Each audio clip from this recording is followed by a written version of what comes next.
definitely, I know they hope they found her safely, find her safely, and do it very, very soon. Child, you have responsibility for the care and well-being of your child. And so, I mean, they should be accountable for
Hi Grizzlies, and welcome back to another episode of Grizzly True Crime. My name is Grizzly, and today we're looking at the case of Madalina Cojocari.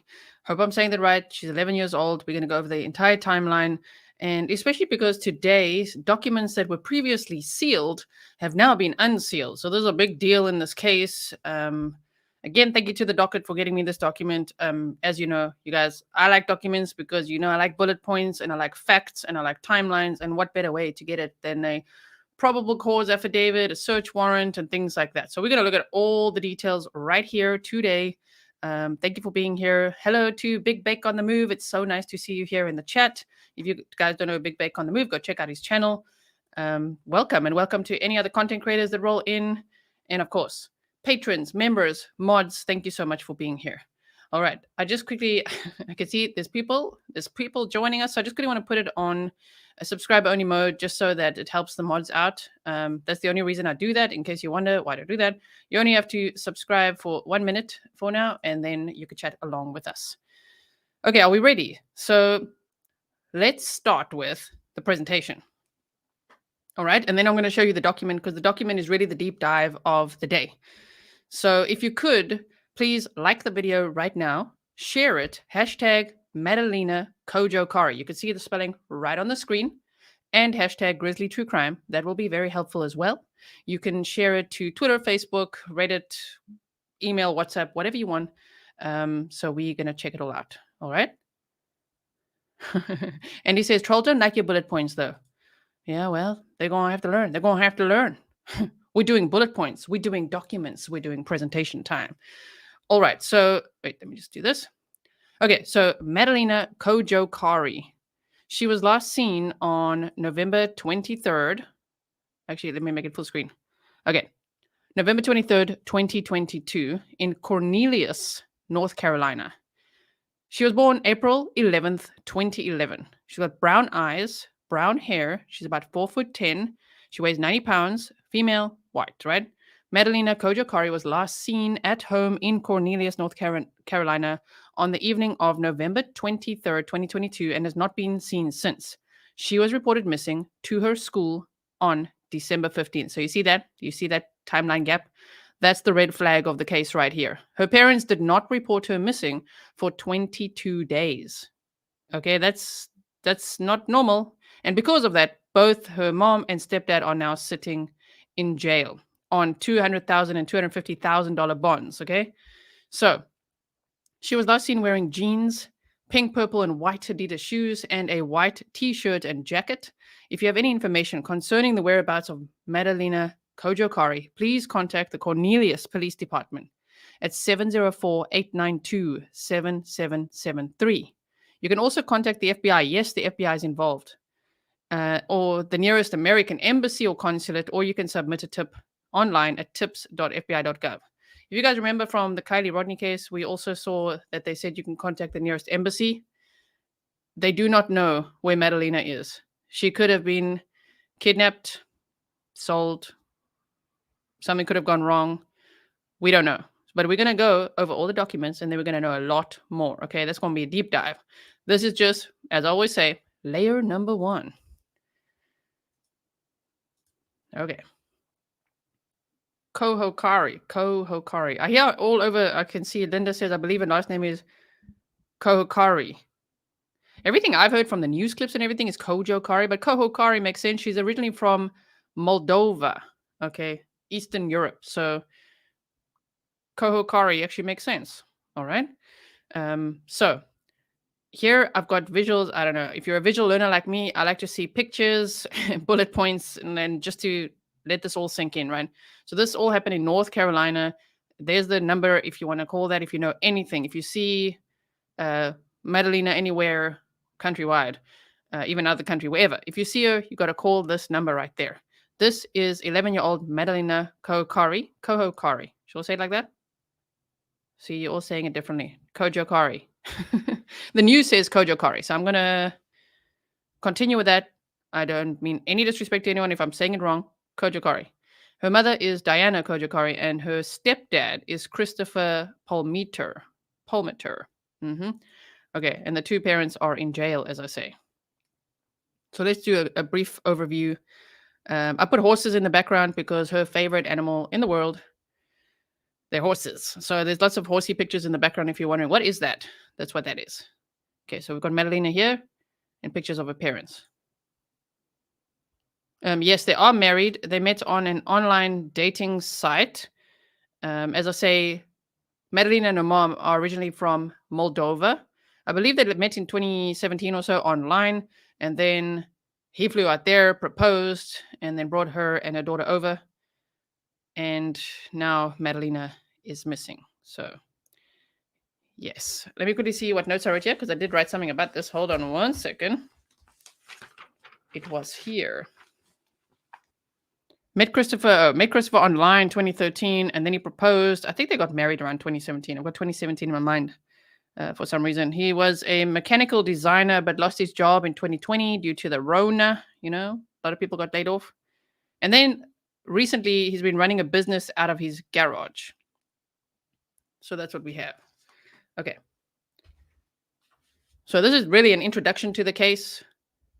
Just letting you know, because even me, I've been following this case along, but today is like, damn, we got so many details from that probable cause affidavit and all the search warrants and everything that we're going to be learning a lot together here as we read through it. I've already read through it twice, but there's so much there.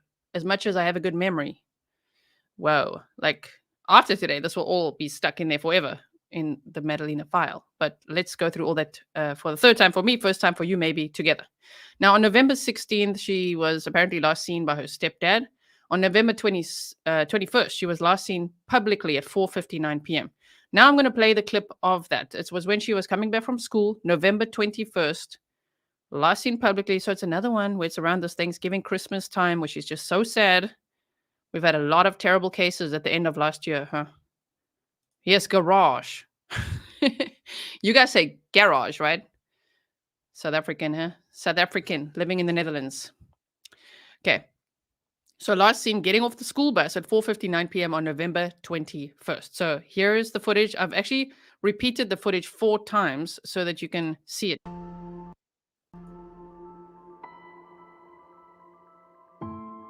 There. This is her. Okay, 11/21/2022. Last seen footage.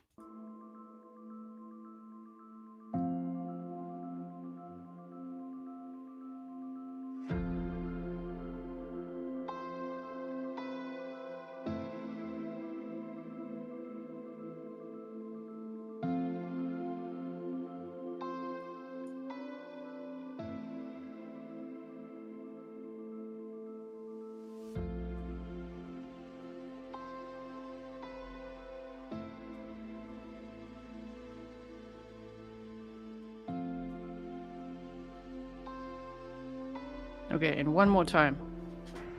I'm glad they blurred out all the faces of the other kids.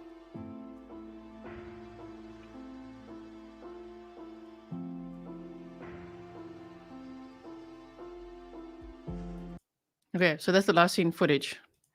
Now, so November 16th, apparently that's the last time her stepdad saw her.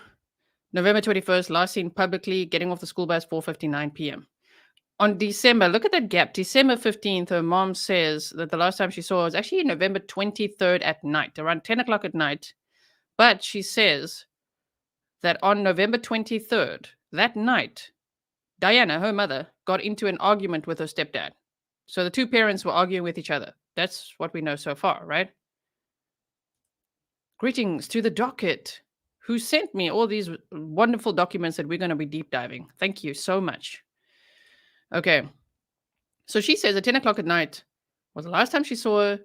Like, she tucked her in, but then the parents argued, right?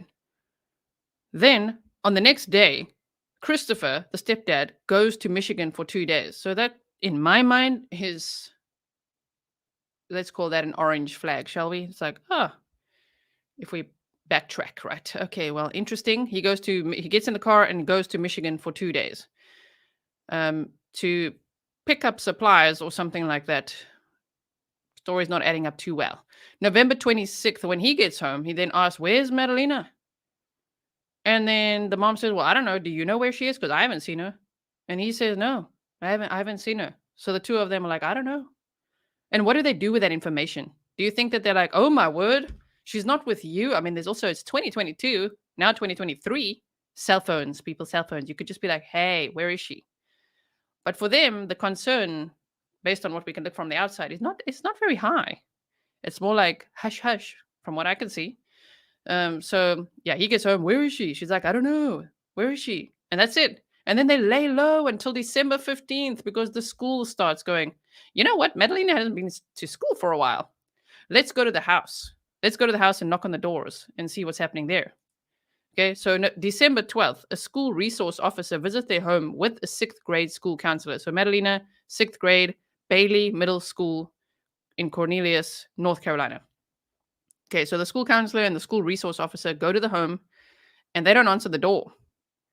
They leave a truancy package on the doorstep, apparently. Then the school counselor says, "Madalina has actually not been to school since November 21st, which is the same date as that last seen footage that we have of Madalina. So we don't know what happened to Madalina after 4:59 p.m. on November 21st. Except that her mother said on November 23rd, she was there, at home, in bed, last time she saw her 10 o'clock at night, around there. On December 14th, Diana then agrees. Okay, she says to the school counselor, "Don't worry, I'll come meet you and I'll bring Madalina." She goes on December 15th, but then there's no sign of Madalina. And she tells her, okay, but she's actually been missing since November 23rd. So that raises a lot of concern, of course. On December 16th, you see that next day, the FBI joins the investigation.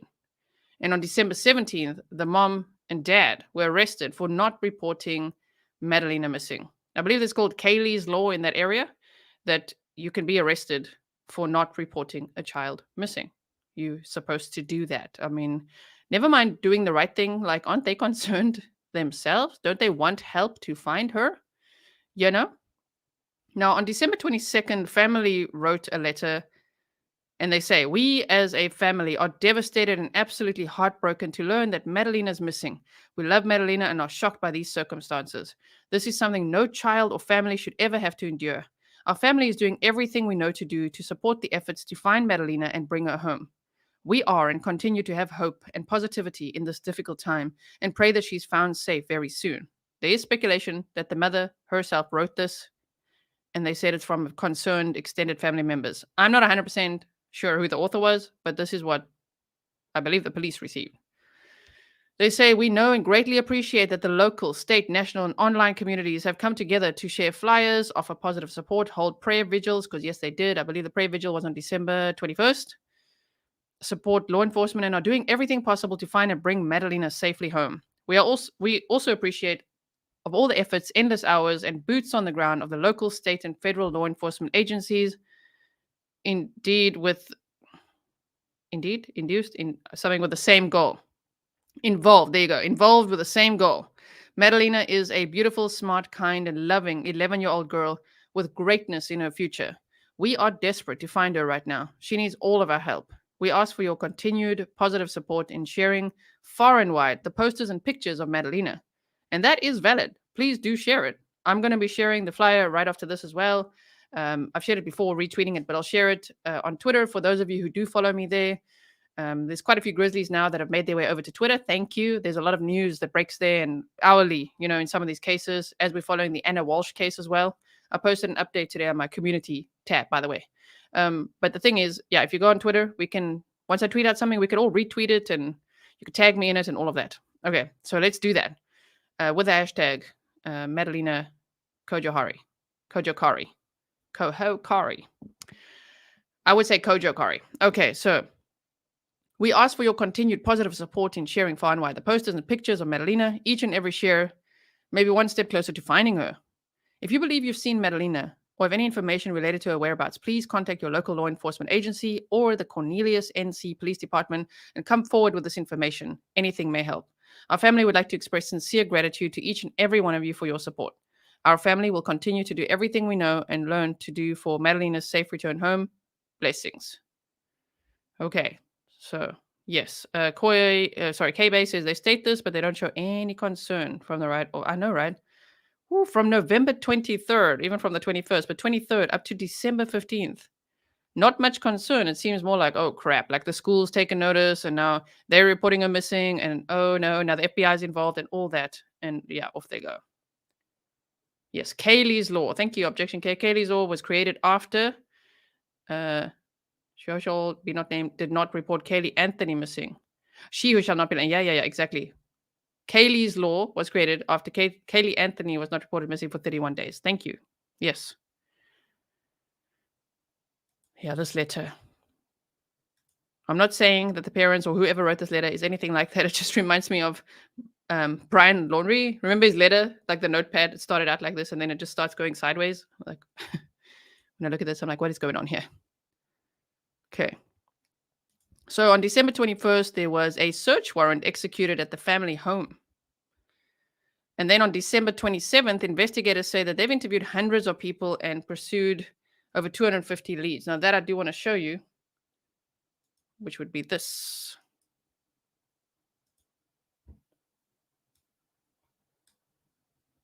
Okay.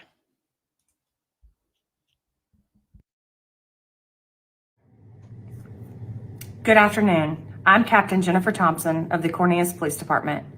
First, on behalf of our command staff, our town manager, and elected officials, I want to say thank you to all the agencies who are assisting us in our search for Madalina. Over the past 12 days, the Cornelius Police Department has led a massive investigation to find 11-year-old Madalina Cojocari. One of the challenges in this case, simply put, we were not notified she was gone, a delay of 3 weeks.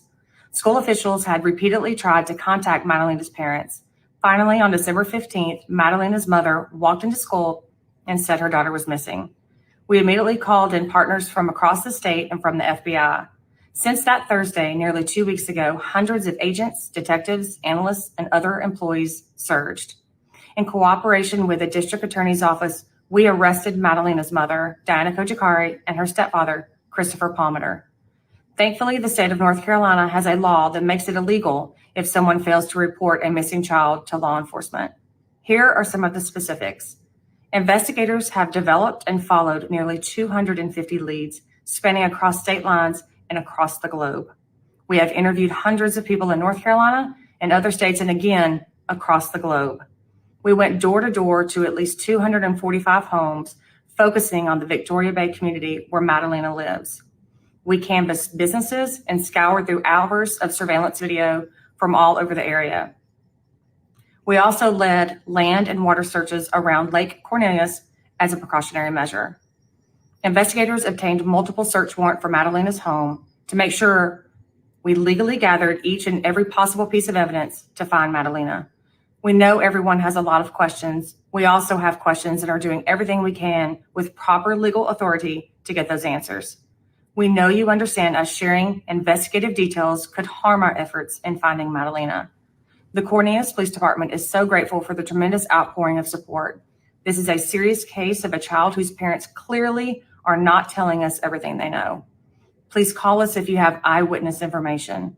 Thank you for your time and efforts to help us find Madalina. Okay, so that was on December 27th. That's what we just saw. Investigators say they've interviewed hundreds of people and pursued 250 leads. Okay. Then, on January 6th, Cornelius Police asked for information about Diana's Prius, if anyone saw her driving it in the area. And then I later learned from reading all these documents, oh, damn, they were searching the Madison County area. I'll show you on the map as well, but just let's look at this quickly, where here they say, the search to find Madalina continues. One of the family members was in the Madison County area of North Carolina. That's the mother. She was there. What? Red flag. We are seeking first-hand eyewitness information from anyone who may have seen this Toyota Prius or white female in the Madison County area between the dates of November 22nd, 2022 to December 15th, 2022. We need your assistance in finding her. If you have first-hand information that could help detectives, please contact the Cornelius Police Department at 704-892-7773 or 1-800-CALL-FBI. So hashtag find Madalina is also a hashtag being used. Here, can I make this bigger for you? Yes. We are seeking first-hand eyewitness information from anyone who may have seen this Toyota Prius or white female in the area between the dates of November 22nd, 2022 to December 15th, 2022. So Madalina was last seen on the bus on November 21st at 4:59 p.m. So that's why they're looking for any information about this mother traveling in a Prius to this Madison County area from the next day, and that would be the day as well. Was it the next day? That was November. She says she last saw on November 23rd, and then the stepdad traveled on November 24th, right, for 2 days. So between November 22nd and December 15th, they want information. If you live in the area, please pay attention to this. Madalina was last seen wearing jeans, pink and purple and white Adidas shoes, and a white t-shirt and jacket. If you have any information concerning the whereabouts of Madalina Cojocari, please contact the Cornelius Police Department. All the numbers and everything are in my description box as well for you. So they show a picture of the car here as well, and Madalina and her mom. So that to me is that is a big red flag. What was the mother doing there? So if we look, I'll look at the map right after this. Okay, so just hold on. So that was on January 6th when they asked that. And then January 10th, the search warrants were unsealed, which is actually today, you guys. Today. Those documents were sealed from December already. So now they've been unsealed. So if you are on Twitter, you'll see Twitter is abuzz with this case, with all the documents and everybody sharing, screenshots of the documents and things like that. So that's what's happened. And now everyone wants to know, well, what more can we learn from this? So we're going to do that together, okay? So make sure that you hang in there. If you're liking the presentation in this video, please hit the thumbs up and remember to share. Find Madalina Cojocari, and Grizzly True Crime. Today, yes, we're here. We're on it. It was just unsealed today. All right, so I do need to show you the map, and then we're going to get into the documents. I just want to show you some pictures as well of Madalina in case she is still alive and in case you spot her anywhere, because we do not know what happened to Madalina. But it just sounds all very sad that her parents thought not to say a word for 22 days. Devil's Advocate says, what was their financial status debts? Now that I don't know, but I do know that the stepdad lost his job in 2020, he says, due to Rona. And then now he was working out of his garage, like some kind of business out of his garage. So what I've seen reported is that, no, they're fine. They're financially fine. But I'm like, it's a little bit, it sounds like we're fine, but are you fine? I'm not sure. And I'm not too sure what she did either. If you know, let me know. As I say, it's an intro for me to this case. RC is writing in his new Grizzly notebook. Love that. Thank you so much. You write that down. Okay. So yes, there's some pictures of her as well. If you do want to screenshot them and share them, feel free to do that. Just please tag me. And if you can, link to my channel or hashtag Grizzly True Crime or anything, that will be very nice of you as well. Yes, here's pictures of them from when they were, in jail.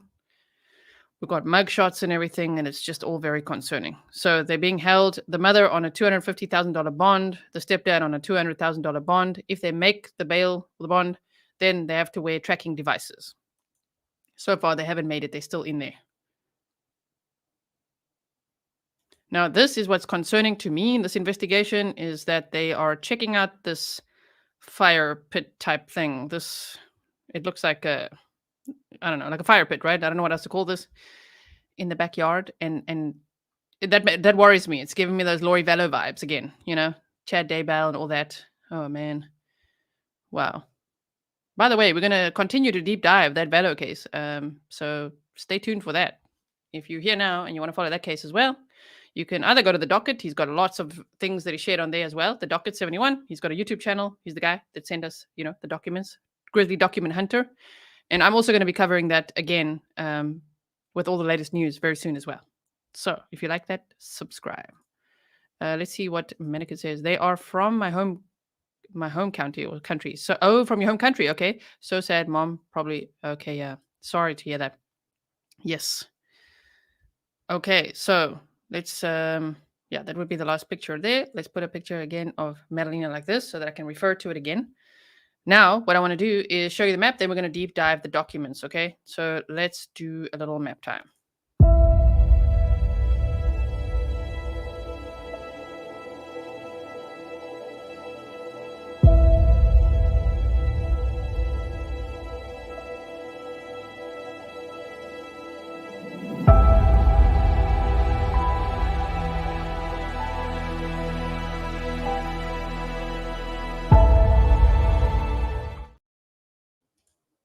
Okay, so I'll put the map on like this. I first put Moldova here so that you can see where that is, in case you didn't know. Eastern Europe. I'm over here, you guys, in the Netherlands. That's me. That's where I'm sitting, reporting live from the Netherlands. Okay, and Moldova is here. Okay, I'll zoom in a bit. Romania, Moldova. That's where Madalina and her mom are originally from. And then this dude, the stepdad, met Diana, Madalina's mom, online, flew out there, proposed to her, married her, brought her over to the USA. So let's do this and go to the, oh, sorry about that. Let's just zoom out here and go to the USA. Okay. Flying there. So Bailey Middle School is where Madalina went to school and where she was last seen on November 21st. And then she was getting off the school bus at 4:59 p.m., as we saw. Bailey Middle. All right. Yes, map time, everyone. And then the house where they executed that search warrant on December 27th, which already had social media popping off of what is going on there, because it was almost like what happened and who and where. And then bam, they were like, okay, we're going in, search warrant time. And you know what they found is that there was this plywood wall put up in the kitchen, which was really weird, really odd. And when asked about it, they said, no, we're just building another apartment. We're just, renovations. But there's no permit to do those renovations. So even that is quite odd. He is much older than her. I believe that the mother is, wait, let me find it, 37, and I think he's 60, from what I've researched. Carolina Girl says, this is local to me. Cornelius in general, is a very affluent area. Yes, and this is what I'm also hoping. I hope it's not this either. Thank you so much. Nana Ape, very nice. Van the Chimp, you got competition. Nana Ape is in the house. Okay, so this is the address that's listed on the documents, on the probable cause affidavit and the search warrants. So where she was last seen, according to her mom, November 23rd. Now, the reason I do map time as well like this is to show you how far they were also, by the way, they were searchers. We're looking around this Lake Norman area as well. They're looking all over. That's what makes me worried, because they're looking in the woods, they're looking in the lake and all kinds of things, all the bodies of water. But look just where, like, Madison County is like all the way up here. That's 2.5 hours away. What the hell was the mother doing there between November 22nd and December 15th? Because remember, they want information from this area of the mom in the Prius without Madalina. Who knows what the hell she's doing in this area? But they are searching there as well. I worry, with the fire pit thing, are they searching for remains, ashes, signs of her, clothing, stuff? I don't know. It just sounds very scary. But yes, this whole area. So if you do live in this area as well, and you don't live in Cornelius, remember, police are looking for information if you saw Diana there or her Prius. That's far. And that's also, on November 24th. So she gets home from school November 21st. No one sees her since publicly, okay? November 23rd, the mom says, oh, yeah, I saw at night, tucked her in and everything. And then her and the guy had a fight, her and Christopher. But then Christopher goes off to Michigan. He goes off to Michigan on November 24th. So it's almost like they're going in separate directions. She's going to Madison County. He's off to Michigan for 2 days. He's back on the 26th. And she's like, oh, do you know where she is? And it's like, oh, I have no idea. Do you know where she is? Nope. No idea. Anyway, Christmas, New Year's comes, not New Year's, sorry. Not even Christmas. It's December 15th.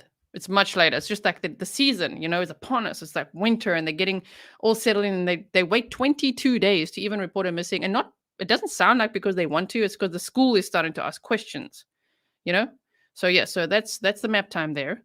Now, while I get the document ready, one more time, look at the last scene footage of Madalina.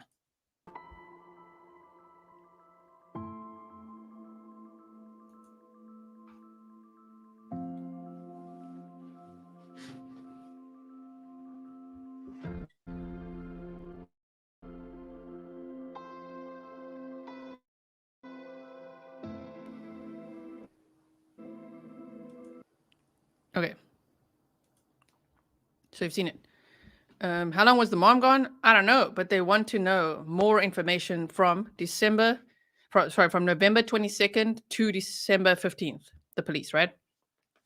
Okay. Now it's document time, which I don't know if this is everyone's favorite time, but it sure is mine. I love documents because here's all the facts. And this stuff was just unsealed today. I just want to quickly see if I've got this ready for you as well. Yes, because some of the pages are not the right orientation. So I'm going to have to show you pictures of that as we go. Yes, Wanda says red flags glaring, right? Those red flags are glaring. And it's heart-wrenching. And we don't know where she is, what happened to her. It's terrible. Chris, I agree. It's sad seeing the school bus vid. Yes.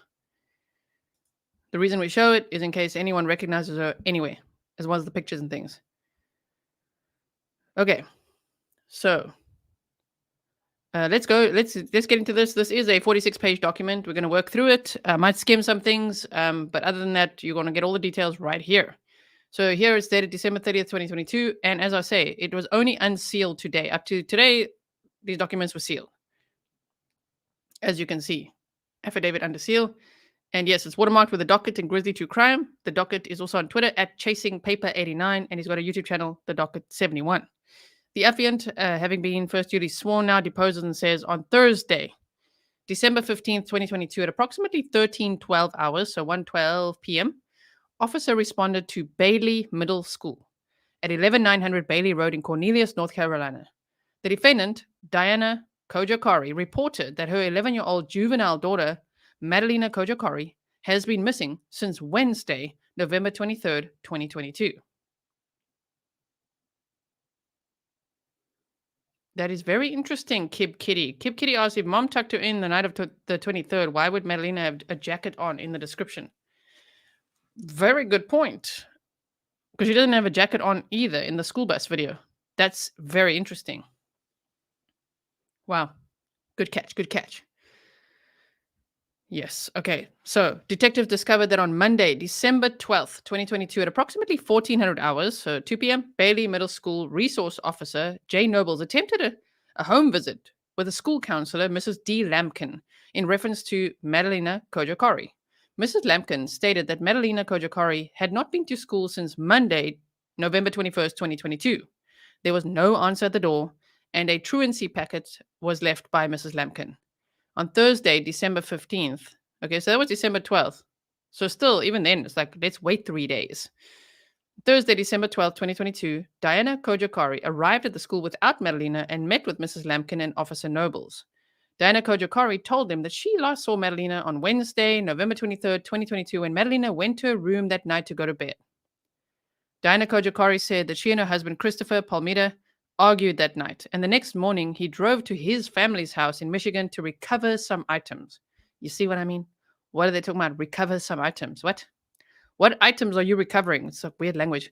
Diana Cojocari said she went to check on Madalina around 11:30 hours on the 24th and noticed Madalina was not in her room. So kind of like night, next day, 11:30. Where is she? Not even like first thing in the morning, breakfast, nothing. Just like, 11:30.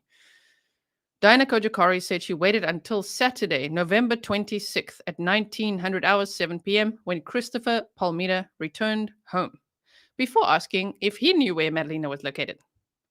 Christopher Palmita said that he did not and asked the same question in return.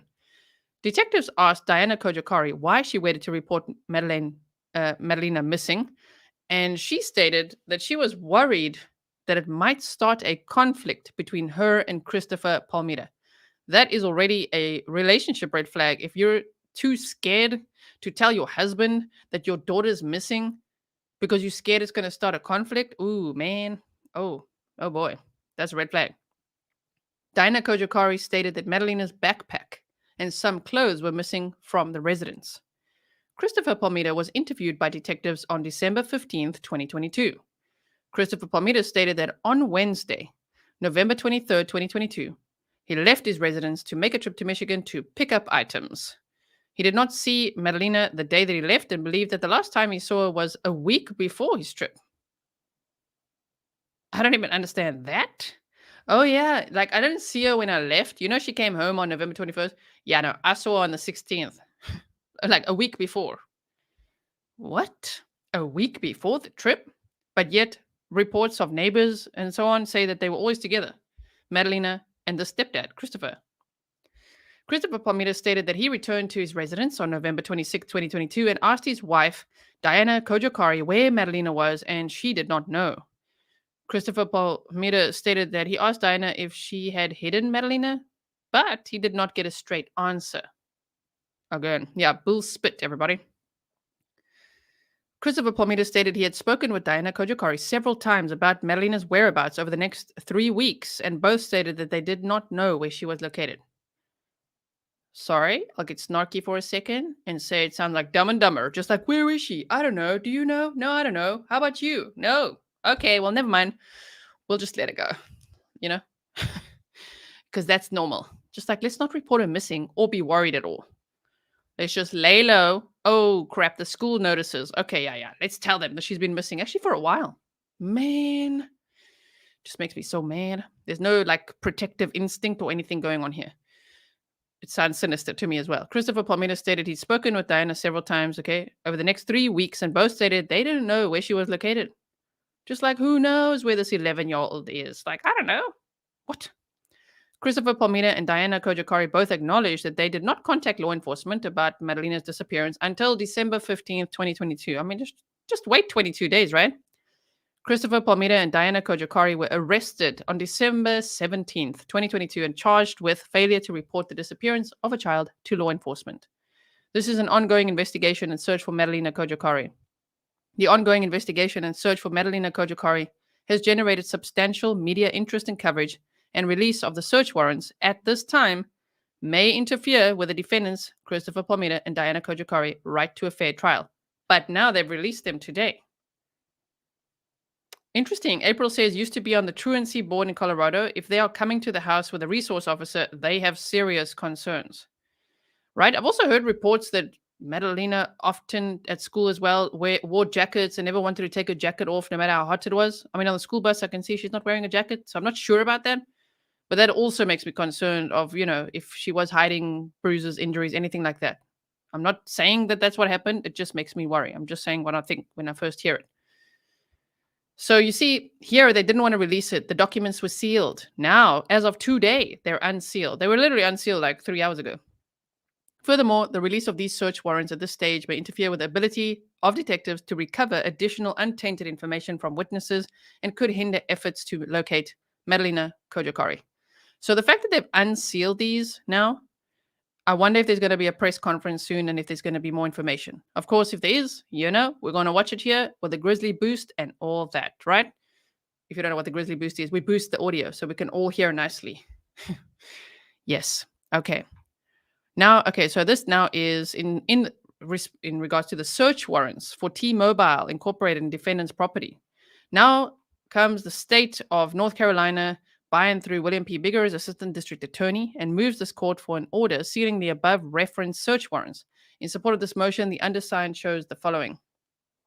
The Cornelius Police Department, The State Bureau of Investigation and the FBI are currently conducting a joint investigation into the disappearance of Madalina Cojocari, an 11-year-old juvenile. CPD has obtained warrants for the arrest of her mother, Diana Cojocari, and her stepfather, Christopher Palmetta, for failure to report the disappearance of a child to law enforcement. CPD and SBI continue to conduct their investigation and have obtained search warrants for T-Mobile call detail records associated with the defendants, search warrants for the defendant's home, and a search warrant for Christopher Palmetta's mobile device. The search warrant affidavits are extremely detailed and contain many facts not available to the public. Thank you, Raven. Maybe mom was hiding her from him. Maybe mom was hiding her from him. He doesn't see Madalina very often. He does see her though, right? He doesn't see. Apparently they were inseparable. Everyone saw them together all the time. Thank you for that. All right, so we can see the search warrants, right? What they were looking for there. CPD and SBI anticipate completing several additional search warrants in the near future regarding the defendant's property that would contain similar details and facts not available to the public. This investigation has generated substantial media coverage and attention. Indeed, given the current level of media attention, release of the search warrants in the above referenced matter at this time into the public domain could interfere with the rights of Diana Cojocari and Christopher Palmetta to a fair trial. Okay, furthermore, the release of the search warrant affidavit into the public domain at this stage may interfere with the ability of detectives to recover additional untainted information from witnesses and could hinder efforts to locate Madalina Cojocari.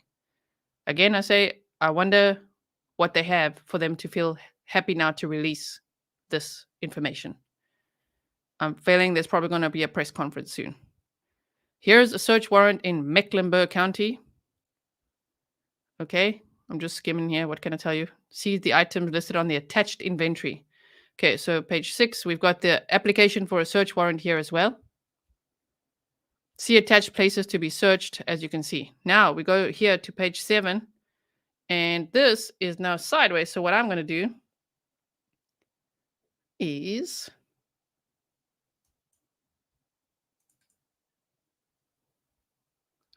page 7. The facts and circumstances outlined in the affidavit suggest that the following items of this is pretty difficult to see. Evidentiary value should be. Hold on. I want to read it here and show it to you there. Do you like reading the documents with me, you guys, or would you prefer to have a picture in the background? Let me know. Because I could read it here on my pad. Okay. Evidentiary value. Just wait for it. Okay, so these are the items that they were seizing for the dates 11/01/2022 through 12/16/2022. So there's a whole list here, as you can see. There's 17 things, right? And people are very interested in this because we didn't know any of this before. Detailed subscriber records or information. Sorry, this tablet's being naughty. Just hold on. Tablet is being very naughty. Let's just quickly do that. Yes, very nice. Okay. Now I can see. I just want to see what you want to read it with me. Okay. You love seeing the documentation. Okay, just checking. Okay, so detailed subscriber records or information to include but not limited to names, addresses, telephone numbers, email addresses, activation or deactivation dates of service and types of service utilized. Detailed information on the purchase and or payment to include but not limited to the purchaser, credit card number, or any other means of payment. So they want to know exactly who did you call, where did you go, what did you buy? You know? Number 3, device and network identifiers to include but not limited to the electronic serial number and all other kinds of phone things. I'm sorry that this is a bit blurry here because it's a screenshot. So sorry about that. It's to make it the right orientation for you guys. Everything to do with the phones. Information pertaining to other devices, twinned or other devices linked to and or paired with the device. The home location register, the HLR, and visitor location register records. Historical call detail records with cell site information to include but not limited to telephone call records, vault records, direct connect, everything, who they texted, who they SMS'd, everything to do with the phone. They're very busy with the phones in this search. electronic copies of text messages, the content and details of any and all stored voicemails, okay? The IP addresses, the GPS positions, AT&T time on tower reports, historical data for everything. As I could say, everything is here. Now we go to the next page, which is page 8.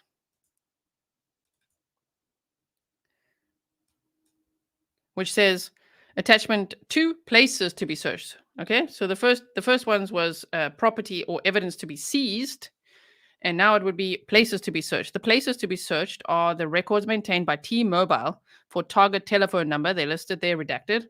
If the records for this targeted number is maintained by a cellular telephone service provider other than the above listed provider, this search warrant shall also authorize the production of records from these cellular telephone service providers. And it's signed as well. Then we go to page 8. Sorry, page 9. And this is now the probable cause affidavit. It's hard to follow, right? Because I've screenshotted it. So let me put a picture up, and then as soon as it's the right orientation again, I'll put the document back up for you guys, okay? So here they say, okay, so hold on.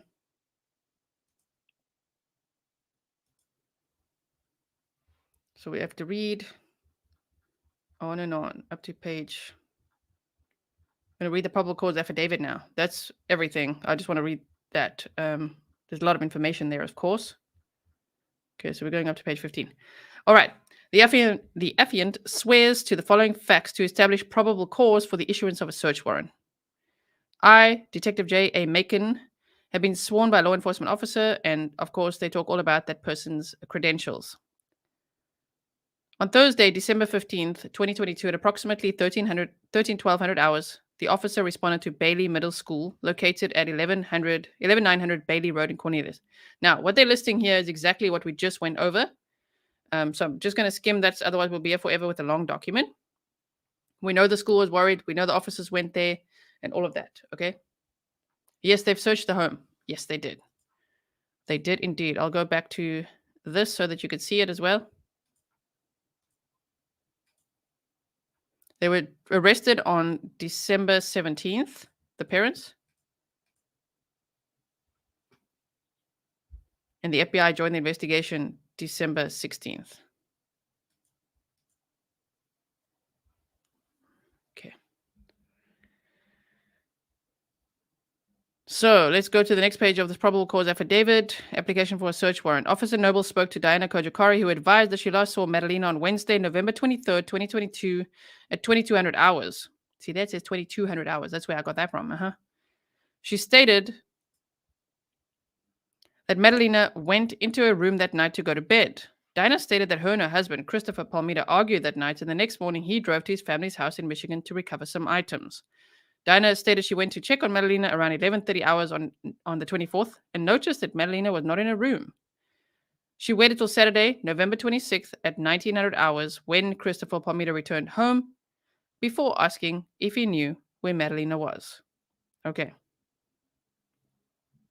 And to skim forward again, because we know all of that. Now they say Detective Nichols and Detective Patterson went to 18413 Victoria Bay Drive in Cornelius to search Madalina's room. Miss Cojocari and Mr. Palmita were adamant that they did not know where Madalina could be. While in the residence, Detective Patterson noticed an area blocked with plywood off the kitchen. That's weird, okay? Detective Nichols asked about the area, and Mr. Palmita stated that they had planned to make a separate apartment. Detective Nichols, Detective Patterson, Sergeant Sarver, and I, Detective Macon, returned to the house on the 15th of December 15th, at around 1900 hours with a search warrant to search the house for any potential evidence associated with Madalina's disappearance. During the course of the search, detectives seized 2 cell phones from Miss Cojocari and Mr. Palmita. The phone for Miss Cojocari is issued with a telephone number and has a service through T-Mobile. Based upon this applicant's training and experience, persons with whom committing the crime, often change the phone numbers they use to communicate following their commission of the crime. However, these individuals often continue to communicate with associates through alternate means, including newly established cellular telephone numbers. The applicant would respectfully request the court issue a search warrant for the records maintained by T-Mobile for the target telephone number. So this is the probable cause that I'm reading to you, of course. Jill says, how could you not know where your kid is? I know, right? This is terrible. Goodness. And then they've got the State of North Carolina application for order to prevent disclosure of the existence of a search warrant authorizing all content and other information associated with. This was dated the 16th of December. See, this is where they petitioned to authorize an order to seal the search warrant dated December 16th, 2022, authorizing all content and other information associated with. So now they've unsealed it, as I say. And then we've got lots of pages that's just signed, signed, signed. Lots of nice signatures going on. And now we go back up to page 14.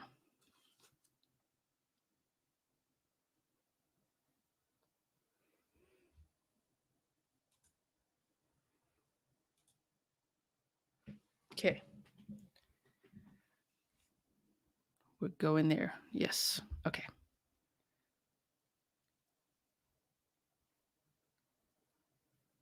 I know, right? Vanderchip says, so sad. They didn't deserve a daughter. Wanda says, I would be screaming. Okay. So we carry on. I'm looking at the search warrant that was signed and dated. There's nothing to really report here. We've got page 16 here. See attachment. Property or evidence to be seized. And we could see the failure to report the disappearance. Right there. Okay. Location or premises to be searched. And all nice and signed. Okay. Now, continuation page attached to the search warrant. Application dated 12/21/2022. Location or premises to be searched. 18413 Victoria Bay Drive, Cornelius in North Carolina. To reach this residence from the Cornelius Police Department, and now they give them directions, of course, see the attached photograph of the residence derived from Google. I actually think I might have a tab. This one. This one. Yeah, this one. 18413. I think it's this house here. There you go. This is the house, according to what I've researched, that they went in to search. Well, yeah, I think Emily asked, did they search his car yet? I think they've now searched everything, especially with the unsealing of the documents, and also because they're both sitting in jail since December already. December 17th. Both were arrested. Okay, so that's that. And then if we go back to the document, I just wanted to show you because I know this picture's quite grainy and all that. Yeah, I'm sure if you're like me, you want to see, well, what does it actually look like? And then page 18 continues. Okay. Any and all indication of a missing person, Madalina Cojocari, including but not limited to the following materials which constitute evidence of the commission of a criminal offense or contraband, the fruits of crime, or property designed or intended for use or which has been used as the means of committing a criminal offense, namely a violation of North Carolina General Statute, failure to report the disappearance of a child to law enforcement. As we say, it is Kaylee's law. They broke Kaylee's law and therefore could be arrested. Thank goodness that law exists there. Any evidence related to include any physical evidence, documents, electronic devices pertaining to planning, execution, or assistance with a crime. Any papers, tickets, notes, schedules, receipts, and or other items related to domestic and foreign travel and or purchase, rental, or lease of automobiles. They also did confiscate their passports. Samples of blood, bodily fluids located by physical search and or through the use of luminol, blue star, phenyl, that whole word, and or other chemical tests. Any evidence or indicia related to the biological evidence, which is to include but not limited to hair sample, blood sample, saliva swab. So that's scary, right? Because they're looking for what the hell could have happened. And so far, there's no answers. Any evidence related to fired or unfired bullets, casings, projectiles, ammunition, firearms, fragments, knives, and all items believed to be weapons. And any evidence relating to clothing, shoes, clothing fibers, latent evidence, and trace evidence. Continuation of premises, person, vehicle, or other items to be searched. The property, including the residence, curtilage, outbuildings, persons, and vehicles. So for those of you asking what all did they search, these are all your answers because now it's unsealed. Continuation of the probable cause affidavit. Continuing. Okay. Continue on. I'm just skimming some of the stuff. This we've been over as well. This is a repeat. We've seen this. Continuing. There you go. Kate McAwesome says, I live in the area and this is crazy. The police presence at the school has been insane. My daughter's school. Wow. Oh my goodness. So here they say Detective Nichols and Detective Patterson went to 18413 Victoria Bay Drive in Cornelius to search Madalina's room. Ms. Cojocari and Mr. Palmito were adamant they didn't know where Madalina could be. And then while in the residence, in case you missed it, they noticed an area blocked with plywood off the kitchen. That's quite the red flag, huh? And then, of course, Christopher said, no, but we plan to make renovations to the apartment. We were planning to make a separate apartment. And they're like, but they don't even have permits to do that. The search warrant was executed December 15th, 2022. And Christopher Palmita and Diana Cojocari were arrested on December 17th, 2022, charged with failure to report the disappearance of a child to law enforcement. Okay, so we've got that. Mecklenburg County, I believe they're in the Mecklenburg County Jail. There's the judge as well. I don't know what. Oh, we can't see. Some of the stuff is, of course, not available to see with the naked eye. Redacted. I just don't want to miss anything as I skim. If you spot anything, let me know. I'm just going a little bit quicker here. Okay. Yes. Stamp. Lots of stamps.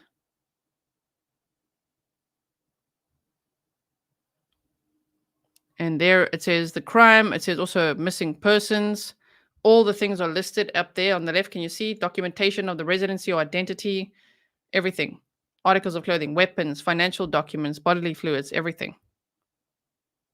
Wow. Now we go back to this page, which is page 25. So hold on. Now we'll put the picture up again for you.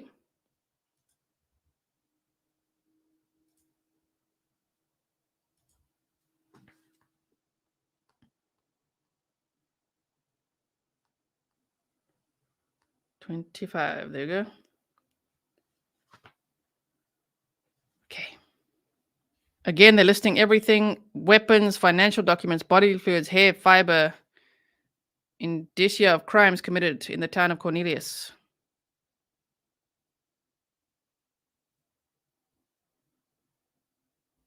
They say here, this affidavit is executed by Detective Sergeant J.J. Sarver of the Cornelius Police Department, hereinafter referred to as Affiant. Affiant is a detective sergeant with the Cornelius Police Department, where the affiant has been employed since June of 2010. Okay, so they're going over his credentials and everything that he can do and sign. The next page says continuation page to the search warrant application date the 15th of December. I've conducted numerous searches for evidence on persons, premises, vehicles, telephones, and other common areas used by suspects in an attempt to conceal evidence of a criminal activity. So put it this way, law enforcement is red flagging the couple, and they're still looking for answers.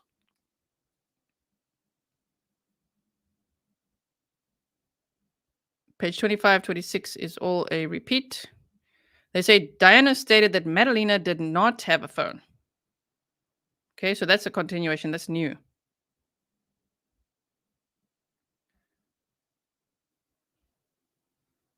So here we go. At the bottom, they say of page 26, okay? Detective Patterson questioned Miss Diana Cojocari regarding her missing daughter. She explained that she believed her husband put her family in danger, but did not know what happened to Madalina. She stated that she contacted her family in Moldova, who advised that she contact the police and still hesitated to call.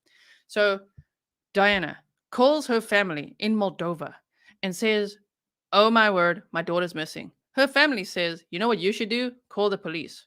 Do you think she does? No. And why? That's what I'm trying to figure out. Who's more shady over here? What happened? What do they do? What do they know? One's going to Michigan, one's going to Madison County, and both are not talking. Thank you so much. You say, "Just because you're awesome." Thank you. Cheryl says the mom will talk. I almost made my thumbnail today. Who's going to crack first? Who do you think is going to crack first, you guys? I am a molecule. Thanks. Thank you so much.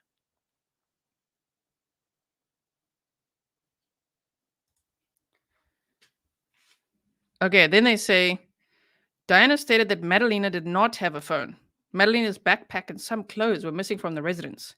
Diana stated that Madalina did not have any friends that she would stay with, and they have no family around due to Diana being from Moldova. So when police are like, who can we talk to? Who can we ask? Does she have friends? Does she sleep over? Nope, none of those. Detective Nichols and I went to 18413 Victoria Bay Drive in Cornelius to search Madalina's room. And then they talk again about the plywood. Due to the circumstances surrounding the absence of Madalina Cojocari and the 3 weeks delayed reporting to report her missing, I believe there's probable cause for a search warrant to be served at the residence to further locate evidence.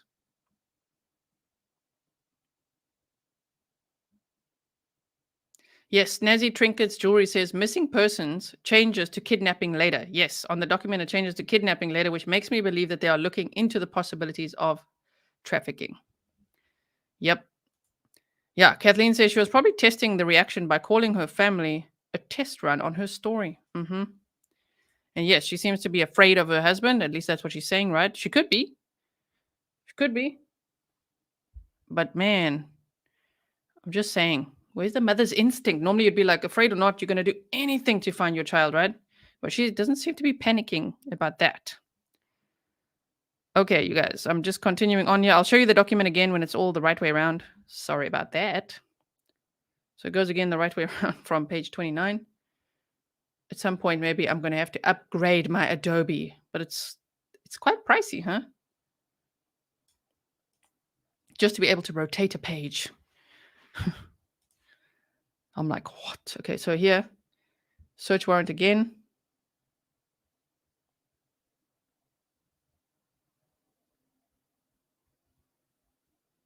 We're looking. Sorry for being quiet. I'm just quickly looking.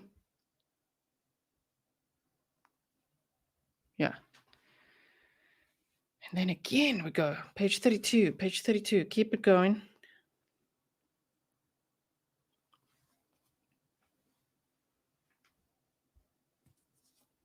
It's everything we've already seen.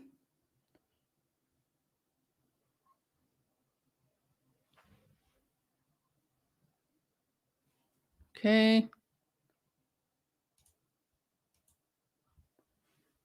We're on page 32 of 46. So we know that Diana says she last saw Madalina on Wednesday, November 23rd, 2022 at 2200 hours. Wow. And she didn't want to report Madalina missing until December 15th because she stated she was worried it might start conflict between her and her husband.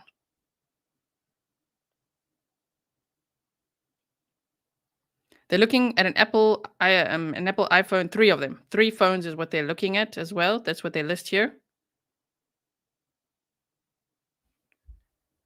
That's, yeah. Kathleen says, I have Quentin Simon vibes. I think something happened during the argument on 11/23 and they both fled in opposite directions. I think mom will crack first. Thank you so much for that. And yeah. Let me know what you guys think as we go through this. We're almost done. We won't be here too much longer. Okay, we've got page 36 next. And if you're wondering, why am I going through this document like this? Because we love documents. We go through it in a thorough way. I want to show you everything possible. Okay. So here again, more evidence, signed things, Mecklenburg County, search warrant. And yeah, it was initially missing person and later they scribbled kidnapping. I'm just trying to see exactly where that was so I don't miss it. I have seen it, but I can't remember which page that was on. See attached probable cause affidavit. Okay, so we've seen that already. This is everything there. Lots of repeats in documents. It always is that way.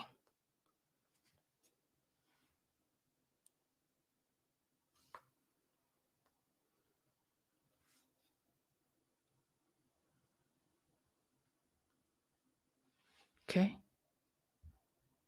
Let's see what you guys say. Madeleine says, I'm guessing he was the one who harmed her because the mother would have cracked already. Wanda says, I think both adults are suspicious. Yeah, I don't know quite what to think here. This is quite scary. At the end of the day, all anyone wants now is to know, where's Madalina? What happened? And will new charges be added?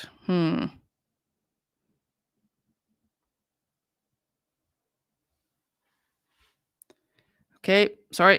I'm just making sure. I don't want to read every single page because it's a lot. It's a lot. So just hold on. We're on page 43. Order to prevent disclosure of the existence of the search warrant, and now it's been unsealed, as we say.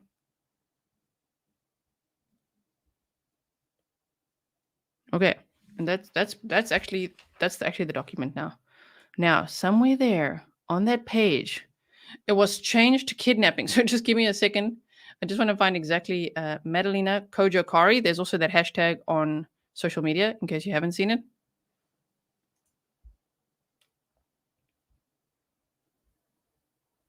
I just want to see exactly where. Rose on Twitter says, these people are the worst. If my child was missing for more than 1 minute, I'd be worried. Look at these two parents. Yeah, 22 days. You tell them. Terrible. Absolutely terrible. There's so many nice flyers as well being shared on Twitter if you guys haven't seen. Like this. Look at all the beautiful flyers everyone's making. This one's from Legacy. They say, I truly believe that data on cell records are providing information as to where the parents went after Madalina was last seen, and when she was reported missing. I feel they are close to find out what happened to her. This is very nice that they made as well. So I think those cell phone records, that's why the search warrant and everything is very focused on those cell phone records, because with the mom going to Madison County to do who knows what and for how long, and the dad going to Michigan, the stepdad, woo, that's a red flag right there. So yeah, we went through the whole document there. Here's also more flyers that you could see. Okay, there was video of her on the last scene on surveillance video getting off a school bus November 21st as we went through. So these types of flyers, if you are on Twitter, please do this. You like them and retweet them. You can comment, then retweet or just retweet them. It really helps, you know. Hashtag Madalina Cojocari. They say, I really think Cornelius PD is that was December 30th. Is trying to get the warrant sealed just because of this. Okay, see specifically number 9. It's always nice to hear other people's thoughts on this as well. The following court records are public records. Okay, yeah, all of the statute. Very interesting. I hope that you've enjoyed the case coverage, that you know what's going on in this case now. From everything we shared, an introduction to it. I'm going to keep an eye on it. As I say, I wouldn't be surprised if there's going to be a press conference soon. And yes, there were 3 search warrants. The search warrant for Madalina's home, where she lived with her mother and stepfather. A warrant for her stepfather, Christopher Palmetter's phone. And a warrant for the couple's phone records. The attorney said there's no amount of public interest in these documents that could outweigh the attempts to find this little girl. Yep. Now, let me quickly put this on again for you. So you could just see that again. Yeah, it's just one thing. Yep. NC says, mess with my kids and I turn Grizzly. Yes. Okay.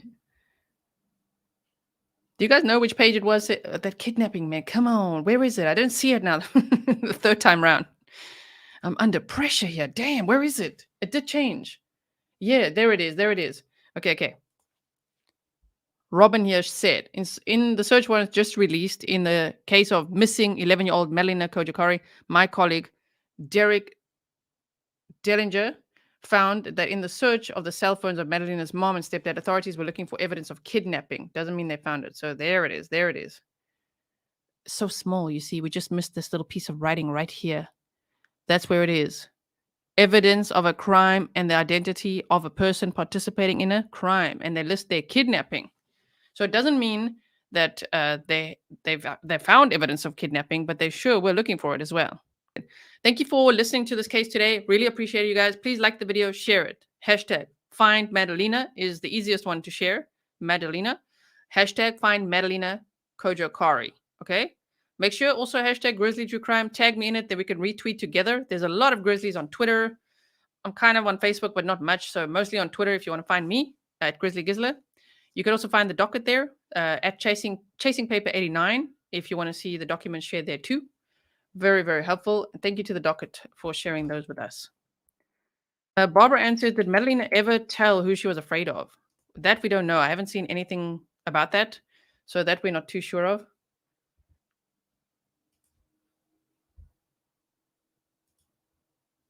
So if we go to Twitter here, see Stefan. Good job. Good job, Stefan. Stefan is sharing the stream right now. Thank you so much.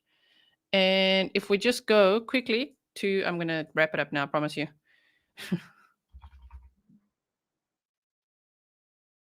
You go to the docket at Chasing Paper 89 as well. I believe the document, he's shared this here as well. So probable cause affidavit and search warrants released in Madalina Cojocari. So you can find it right there and read through it yourself as well. All right. Yes. And with this case, we're also waiting for updates. Oh, my word, that case. Go check my community post for updates on the Anna Walsh case. And please check out the video that I did yesterday on that case as well. It could use some attention to share and all of that. So please do that. All right. Thank you so much, mods. Thank you so much to all the patrons. I really appreciate everyone who's made it over to Patreon. It's a great source of support. Thank you to all the YouTube members as well. And new subscribers, old subscribers, everybody. At least today we didn't have to go to slow mode. That was cool for a change. And yeah, there's lots coming up for you. There's always, true crime never rests. Seriously, there's so many cases, so little time, and there's only one of me. I need some clones. So I will see you again probably tomorrow. Make sure that you subscribe with the bell on so you know when I am going live or uploading. As you can see, my times, sometimes it depends on the workload, right? As soon as I'm ready, I go live, usually. Okay, we'll make a video. So I'll see you in the next one. Thank you, everyone, and stay safe.